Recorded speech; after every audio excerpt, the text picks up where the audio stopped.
Hey, Jason from Bohemia Bees, and we're here with our last installment of our winter prep. We're not completely done, but we're trying to get the final stages in before we got a cold blast coming next week. And as I've mentioned on prior videos, it's not really the cold that kills the bees, it's the moisture.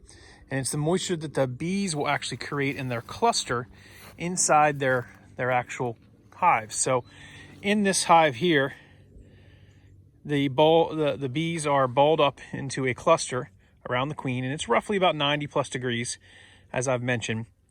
And they'll make off their own moisture just by keeping that temperature consistent within the colony. But what will happen is if the temperature outside the colony regulates or changes way too much, then the bees will have to work extra hard to keep that cluster warm, and thus they put off a lot more moisture.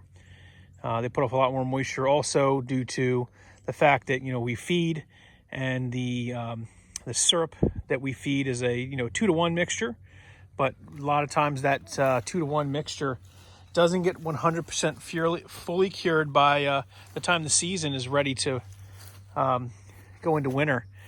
And that's fine for the bees to feed on, but that also puts a little bit extra moisture in the colonies that we typically don't like.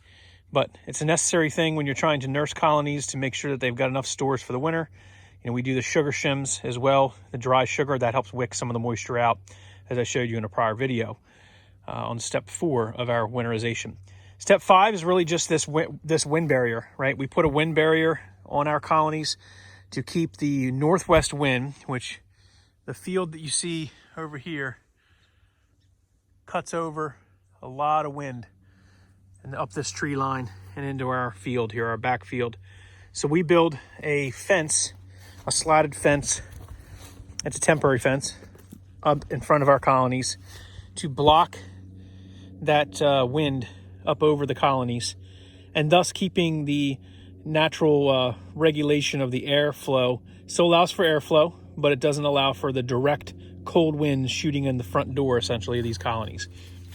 They do a good job of making sure that they keep the temperature constant on the inside. The least we can do is help protect, the wind flowing into the front doors if they're trying to maintain that temperature.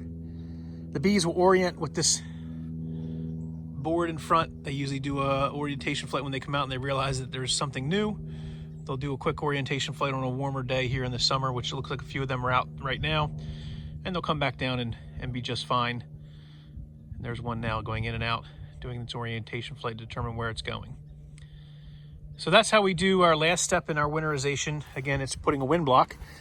And we can recap, but I think this will suffice for the last step.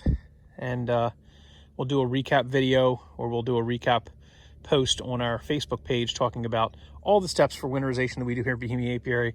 If you have any questions or suggestions that have worked for you well, again, we're on the Eastern Shore of Maryland, so we do what works for us. It may not work for you.